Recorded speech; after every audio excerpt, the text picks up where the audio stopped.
Kemudian begini Pak Bushro, Pak Darmono, Bapak-bapak dari yang berbagai macam kalangan yang hadir pada malam hari ini, ada yang bisa maju ke depan dan yang tidak. Saya tidak ikut menyediakan pemikiran apa-apa pada malam hari ini.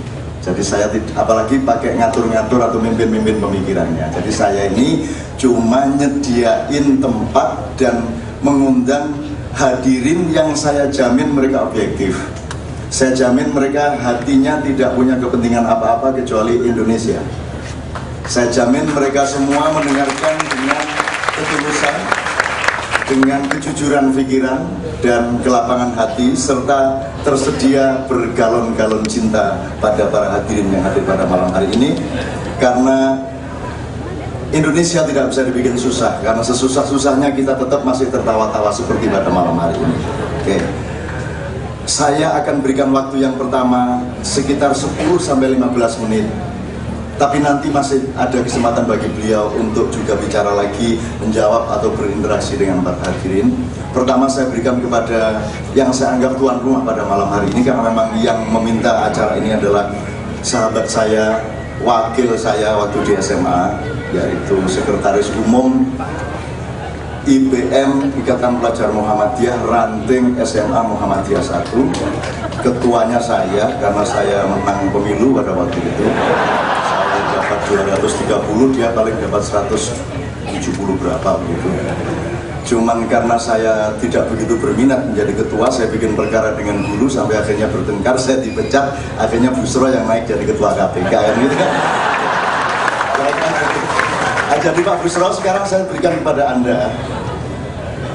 Lebih kurang nggak ada masalah, lebih 15 menit tidak ada masalah sih sebenarnya. Tapi pokoknya semuanya kan usia itu tidak dibatasi oleh apa namanya, baik buruk itu tidak pada waktu tapi pada perkenan dari keseluruhan hadirin. Jadi Pak Bushro monggo, mau di situ monggo, mau keliling-keliling monggo, mau membelah-belah samudra monggo, mau di sini monggo. Ini sekarang milik Anda selama 10-15 menit. Tepuk tangan untuk Bapak Bushro.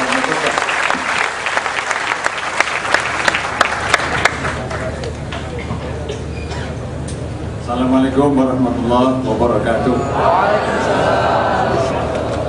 Selamat malam. Salam kasih sayang. Pada umumnya salam sejahtera ya. Tapi karena yang sejahtera baru sedikit, saya ganti salam kasih sayang. Pertama saya mengucapkan syukur alhamdulillah atas nama KPK. Karena acara malam hari ini ternyata berhasil dengan baik.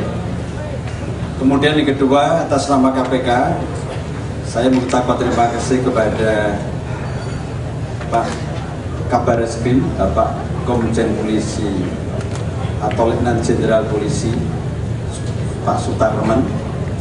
Lalu teman saya di UII dulu, yang sekarang jadi Wakil Jaksa Agung, sama-sama kurusnya itu. Sekarang Pak Darmono namanya.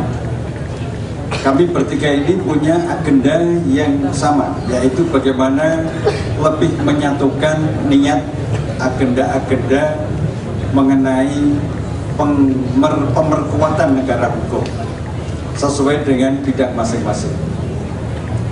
Polisi punya kewenangan sendiri, kejaksaan sendiri, KPK sendiri, tapi ada satu bidang yang sama, yaitu pemberantasan dan pencegahan korupsi.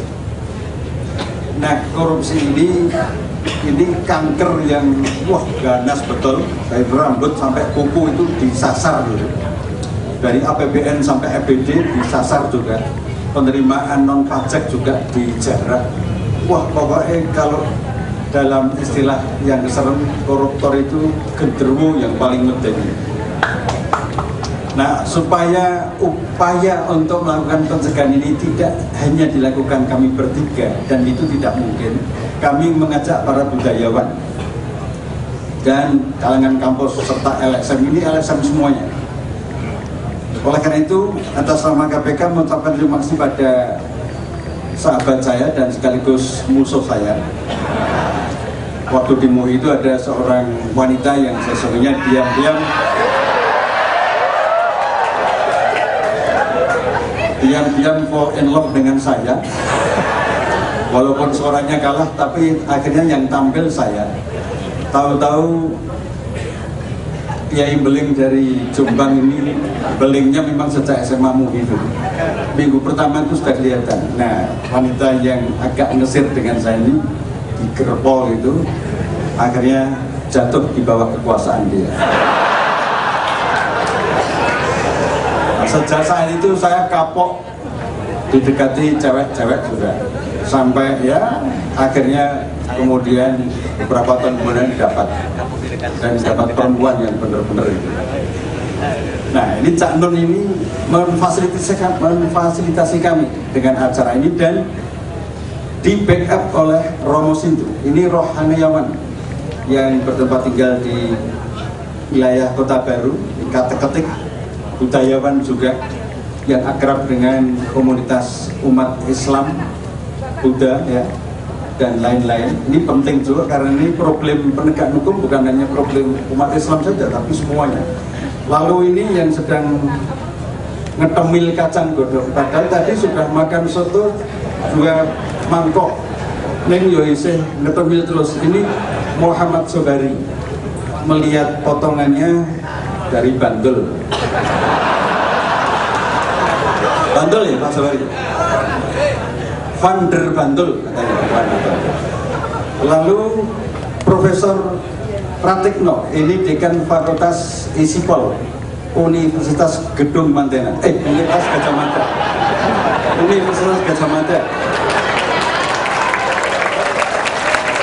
Jadi UGM itu dikelola dengan visi bisnis sehingga punya gedung yang disewakan terus dan laris. Untuk sementara UGM menang dalam pergedungan itu banyaknya di sana, UI kalah. UI kalah tapi tidak apa-apa, UI itu Universitas Insya Allah Islam. Nah ini Mas Pratik nanti akan kita minta. Lalu dalang dari Texas itu juga kami minta. Dari Texas tapi pakai sarung. 3 tahun yang lalu kami undang beliau ini di Komisi Yudisial dengan grup Kiai Kanjeng juga. Pakai sarung juga, kalau nggak salah tak mati sarungnya podon. Podon. Artinya salin atau tidak? Wallahu a'lam bishawab. Budayawan itu nggak boleh marah, jadi kita nanti garap-garapan nggak boleh. Kalau marah ya keluar sekarang aja. Pada Kiai Kanjeng kami terima kasih, dan ini jajaran ada beberapa kepala daerah. Ini Pak KPN Ketua Pengadilan Negeri Jogja, ada bupati-bupati, ya ada ini pembantu rektor 3 UI Pak Basnas duduk di situ. Sementara di situ loh Pak. Nanti kalau mau pindah di situ nggak apa-apa, saya jangan di situ. Nah begini. Hadirin yang berbahagia, yang penting kami dari KPK ada Pak Chandra yang sangat terkenal. Itu namanya Pak Chandra, bukan Pak Bibe Chandra. Pak Bibe Chandra itu Pak Bibe dan Pak Chandra yang dulu diuji oleh sejumlah koruptor untuk dikoskan sementara, tapi itu berhasil diatasi dengan baik. Dan ini sekarang lalu kami bawa jajaran KPK di sana, nggak banyak, dan pada malam hari ini beberapa hal yang ingin mendahului supaya hadirin tahu acara ini sesungguhnya tujuannya apa. Pertama, bahwa negara kita itu berdasarkan prinsip hukum, the rule of law. Untuk melakukan pemperkuatan negara berdasarkan hukum itu perlu manusia-manusia yang berakhlak dan bermoral, bukan manusia hukum. Hukum itu kan hanya penormaan terhadap akhlak dan moral dan etika. Jadi kalau ditanya mana yang lebih esensial, lebih penting antara akhlak, moral dan etika dibanding dengan hukum, itu anak semester 1 fakultas hukum dimanapun juga itu bisa jawab. Yang penting adalah akhlak, etika dan moral. Hukum itu bisa berubah-ubah, tapi kalau akhlak, moral, etika seharusnya tidak bisa. Nah, penegakan hukum itu memerlukan kekompakan, hadirnya manusia-manusia yang berakhlak. Dan alhamdulillah yang hadir ini sesungguhnya semuanya penegak hukum. Penegak hukum itu bukan KPK saja, bukan Reskrim saja, bukan Pak Darmono dari Kejaksaan Agung saja, bukan Pengadilan Negeri saja, tapi juga kita semua. Di rumah kita itu kita tegakkan hukum. Menegakkan hukum ya menegakkan etikanya, menegakkan akhlak. Kalau di rumah tangga kita sudah terbiasa, tertradisi kita bangun budaya-budaya moral, budaya akhlak, itu otomatis negara hukum itu akan mengalami penguatan-penguatan. Bahkan pada saatnya nanti Muhammad Nazaruddin itu ketika menjadi manusia yang berakhlak karimah, kita doakan itu nanti akan buka sokoto sing koruptor sesungguhnya. Jangan kita benci dia itu, kita proses di pengadilan tipikor, kita proses. Tapi orang-orang yang sedang jauh dari aslinya itu kita doakan, nggak boleh kita benci. Penegakan hukum tidak boleh berdasarkan kebencian, balas dendam juga nggak boleh. Harus dengan semangat moralitas penegakan. Walaupun dulu waktu saya kuliah, kampus saya di UI sini, dulu saya mau masuk jurusan pidana itu tertarik sesungguhnya, tapi setelah saya buka pasal-pasal halaman 1, halaman 2 sampai halaman terakhir, diawali dengan barang siapa dengan sengaja mengambil barang milik orang lain dengan cara melawan hukum barang siapa dengan sengaja untuk barang siapa terus. Jadi saya berkesimpulan kalau masuk fakultas hukum jurusan pidana itu tugasnya konggolei barangi wong liya. Barang siapa. Nah, saya cari pasal-pasal barang saya tidak ada. Akhirnya saya masuk jurusan perdata. Nah, jadi fakultas hukum itu fakultas yang kelihatannya menjemukkan tapi sebetulnya tidak menjemukkan. Banyak peminatnya. Nah, oleh karena itulah maka penegakan hukum ini menjadi kewajiban kita bersama, termasuk komunitas budaya. Dimanapun juga komunitas budaya itu ada. Hanya di tangan orang-orang yang berbudaya, dan yang berbudaya itu adalah yang berakhlak. Maka tugas Kapolri, tugas KPK, tugas Jaksa Agung dan lain-lain para hakim yang terhormat ini, itu nanti lama-lama akan diringankan karena peran-peran masyarakat. Tidak akan ada orang melanggar peraturan lalu lintas, walaupun tidak ada lampu merah ya. Ada lampu merah tapi tidak ada polisi, begitu hijau, begitu kuning langsung kurangi kecepatan. Tapi kan kalau nggak ada polisi, begitu kuning langsung perselan tabrak. Nah, tapi kalau menurut saya yang berbudaya tidak ada polisi atau tidak, kita tertib.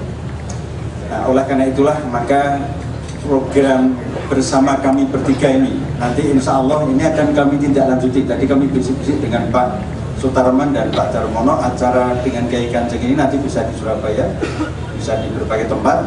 Kalau nanti mau ikut ke sana boleh kita gratiskan, misalnya di Surabaya ya, kami bayar sejak dari Madiun lah, kami sediakan dari Krian lah, jadi gratis tapi dari Krian. Nah, karena apa? Karena ini penting sekali negeri kita ke depan ini bukan urusannya pemerintah saja. Pemerintah itu pusing udah. Tetapi rakyat ini harus diberdayakan. Jangan mengandalkan penegakan hukum itu pada aparat penegak hukum saja, itu keliru sekali.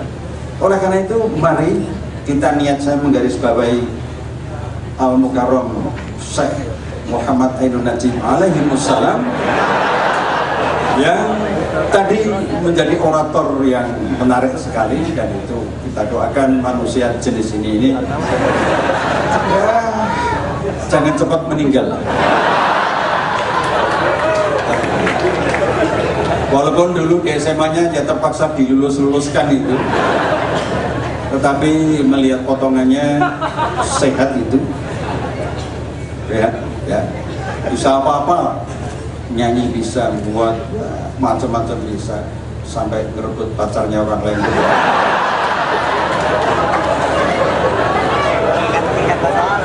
Mumpung saya bicara di sini, nanti gilirannya dia balas saya pulang ke rumah saya. Jadi saudara-saudara, sahabat-sahabatku ya, yang hadir sekarang ini, tempatnya seperti ini nggak apa-apa ya. Kami terima kasih atas kehadirannya. Mudah-mudahan negeri kita ini, pemerintah kita ini, aparat penegak hukum kita ini, saudara-saudara kita semua. Kalau ada yang kurang ya dikritik, kritiklah. Kami pun juga perlu kritik.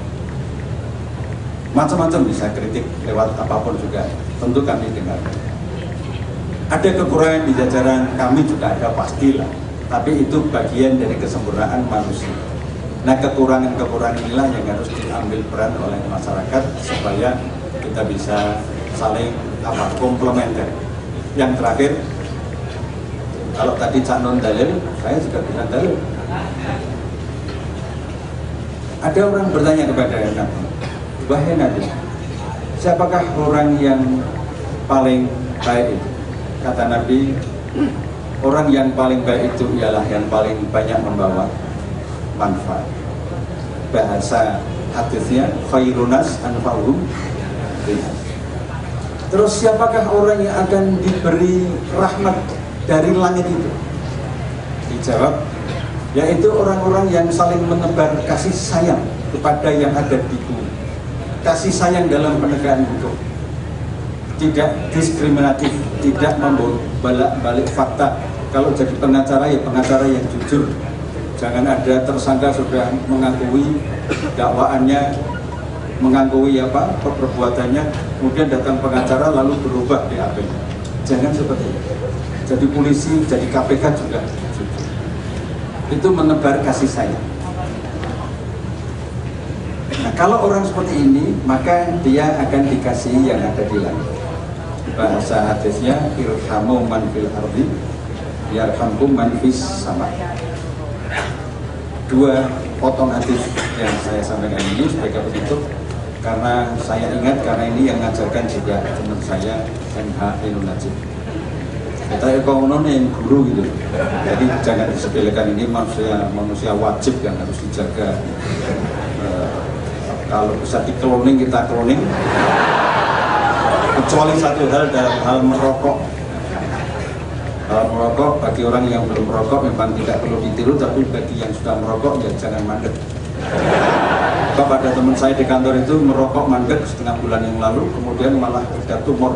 Kata dokter yang lain, tumornya itu reaksi dari tubuh. Selama ini dikasih rokok, mandek rokoknya, muncul tumor. Jadi kalau yang sudah merokok jangan mandek. Sampai meninggal dunia. Begitu, Romo itu, Pak Tarman dan lain-lain. Terima kasih. Terima kasih ya. Wabillahi taufiq wal hidayah. Assalamualaikum warahmatullahi wabarakatuh. Terima kasih sahabat saya. Yang pertama, jamaah Ma'iyah yang hadir di sini pasti sudah tahu saya ini merokok itu karena kesetiaan saya kepada Pak Busro. Karena kami sama-sama aktivis Muhammadiyah. Nah, Muhammadiyah itu kan ada dua aliran, Anda sudah tahu, satu Muhammadiyah Syafi'iyah, yang kedua Muhammadiyah Malikiyah. Kalau Syafi'i Ma'arif tidak merokok, jadi Muhammadiyah pengikut Syafi'i tidak merokok, tapi kalau Malikiyah pengikut Pak Malik Fajar merokok terus. Nah, saya in between lah, in between. Juga ada legitimasi bahwa ketua Muhammadiyah sekarang ini kan memang juga sangat indikatif namanya terhadap rokok. Kan Anda harus sastrawan untuk bisa mengeja namanya. Din Samsudin.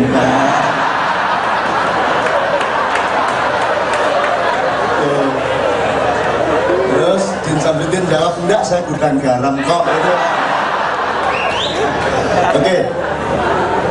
Nomor dua, saya berterima kasih karena saya mengokekan acara ini 100% karena yang minta adalah Pak Busro. Jadi aku gak minyak, pokoknya Pak Busro aku gelem. Nomor siji bayar utang soal yangi zaman SMA. Jadi bukan saya yang ngerebut, itu sebenarnya teman lain yang dulu pernah jadi kepala stasiun Tugu Yogyakarta ini sing dikambing hitamkan saya. Tapi ya saya sebagai orang yang memang haus fitnah, Allah, semakin banyak fitnah yang semakin disayang sama Allah. Nah jadi teman-teman sekalian, ini saya punya banyak pertanyaan, punya banyak pemikiran, tapi saya ingin memberikan peluang kritisisme terhadap acara ini kepada para hadirin, dan saya sebisa mungkin tidak akan mengemukakan apa kecuali doa satu, yaitu mudah-mudahan KPK cepat bubar. Karena di dalam setiap birokrasi negara itu, dalam konstitusi resmi aparat hukum itu kan ya kejaksaan, kepolisian, kehakiman. Nah, KPK itu ad hoc, itu pemain pengganti, kan gitu kan? Kalau pemain pengganti berarti ada masalah dengan yang diganti. Jadi nanti kalau sudah nggak ada masalah dengan yang diganti, insya Allah KPK tidak diperlukan lagi, kan gitu. Setuju nggak ini kira-kira? Kudu menungguin. Jadi ketua KPK harus berani berdoa, ya Allah cepat bubarkan KPK, cepat bubarkan. Dalam arti tugas-tugasnya malam ini, kenapa malam ini saya mau, karena menurut Pak Busro, loh jangan digebiak. Ya teman-teman kejaksaan juga banyak orang-orang yang ingin membenahi diri, di kepolisian juga cukup banyak yang ingin membenahi diri, gitu loh. Nah optimisme ini saya akomodasi, dan ayo kita bikin acara bareng-bareng, karena diapakan saja pokoknya kita tetap harus maju, tetap harus berjuang, tetap harus memperbaiki negara ini dengan mereka semua, kan gitu. Jadi ya itu kata-kata kasar saya sedikit soal bubar segala macam, sebenarnya ya tidak seperti itu. Cuman saya harus menciptakan keseimbangan antara priyayi Busro sama preman yang namanya Sujiwotejo. Saya punya bahasa kadang kesini kan gitu. Kalau saya pakai bahasa Busro terus, Jiwotejo merasa aku tinggalkan. Kalau aku pakai bahasanya Sujiwotejo, Busro tidak akan pernah paham, karena dia orang yang sangat alim. Namanya saja Busro Muqaddas. Busro itu artinya sesuatu yang selalu menggembirakan. Coba. Muqaddas itu orang yang disucikan. Coba. Gue ampuh banget gitu. Mulane rawani yang jangan, jadi cerita yang mana? Jadi rawani. Allah. Oh rawani kayak Allah. Mulai rawani. Oh nolong dia, aku rebut biura, jadi rawani. Jangan pisan ya gue bojone. Ya Allah, Busro. Kayak orang lurus kayak orang minggu-minggu sidik-sidik. Oh ya, yang apik, kabian ya, Mbak Rapi. Oke, bismillahirrahmanirrahim. Bolehkah sekarang saya memberikan kepada Bapak Komisaris Jenderal Kepolisian, Bapak Sutarman, untuk juga sebagaimana Pak Busro, atau kalau boleh saya pergilirkan dulu ini dewanya nih Pak. Ini dewa sama raksasa kan mirip-mirip Pak ya. Dewa karo Denawa. Romo Sindu duluan, barangkali mungkin ada hal-hal yang direfleksikan dari Pak Busro, supaya kita bisa saling silang nuansanya. Beberapa poin, karena beliau ini yang pegang filsafat di seluruh Republik Indonesia. Tepuk tangan untuk Romo Sindu.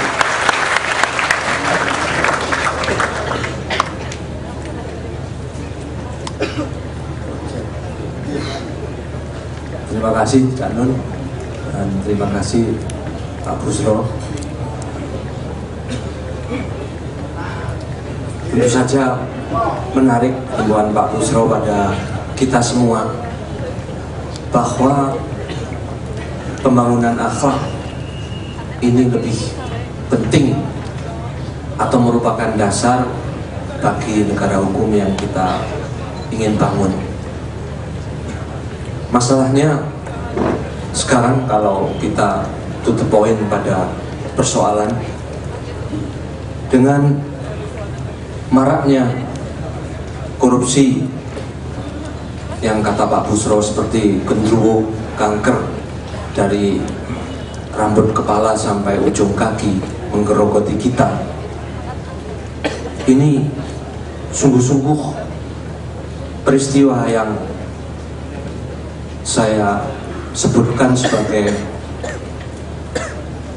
hal yang melawan nurani rakyat. dan ini sungguh membahayakan. Kita tidak tahu bagaimana mencegahnya karena kelihatannya makin hari hanya makin parah saja. Pers sudah ngomong, semua orang sudah ngomong, tetapi kelihatannya tidak ada efek apapun. Kemanusiaan kita sungguh sedang terancam oleh korupsi ini. Buat saya, kalau Cak Nun mengatakan untuk bicara yang lebih dalam daripada sekedar ini, rasanya korupsi itu bukan hanya kejahatan terhadap uang, penerimaan uang, tapi sungguh kejahatan terhadap kemanusiaan. Dan ini sungguh bahaya buat kita karena tanpa humanisme kita sungguh akan cepat ambruk sebagai bangsa walaupun uang kita berlimpah-limpah. Maka sungguh kita sendiri sebagai rakyat itu sering merasa dilukai walaupun hukum itu mungkin bukan urusan kita. Kita ini, kata Cak Nun, urusannya akhlak. Kalau rakyat sudah berakhlak, hukum itu juga tidak terlalu diperlukan.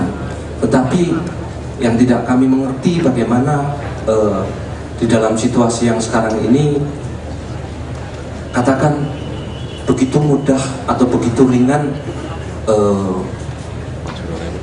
hukuman terhadap para koruptor, padahal seperti di India dalam demo rakyat, gerakan rakyat Anna Harare itu justru diminta agar hukum jauh lebih keras, lebih seimbang di dalam menanggapi hati nurani rakyat.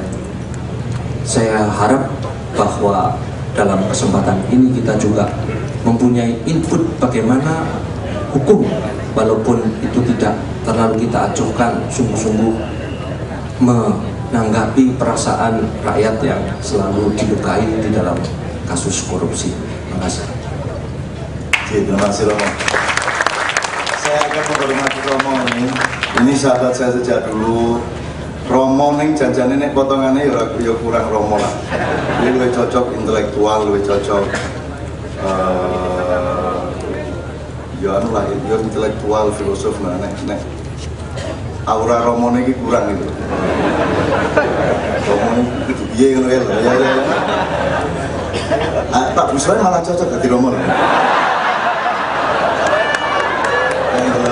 Jadi itu loh stylenya gitu ya. Oke, tapi saya secara khusus ingin mempersembahkan, teman Kanjeng minta 2-3 menit untuk Romo Sindu, karena beliau juga penulis sepak bola yang luar biasa, dan saya paham banyak hal-hal di belakang sepak bola karena tulisan beliau. Teman-teman akan membawakan sholawat, judulnya Baina Katifaihi Alama, Khotimar Rusul Kiram. Di antara dua belah baunya Muhammad itu terdapat toh atau tanda kehitam-hitaman yang menunjukkan kerasulan beliau. Ini malah dipersembahkan untuk seorang Romo Modaro sebelumnya. Indonesia ini bisa menyatukan apa yang dunia tidak bisa menyatukan.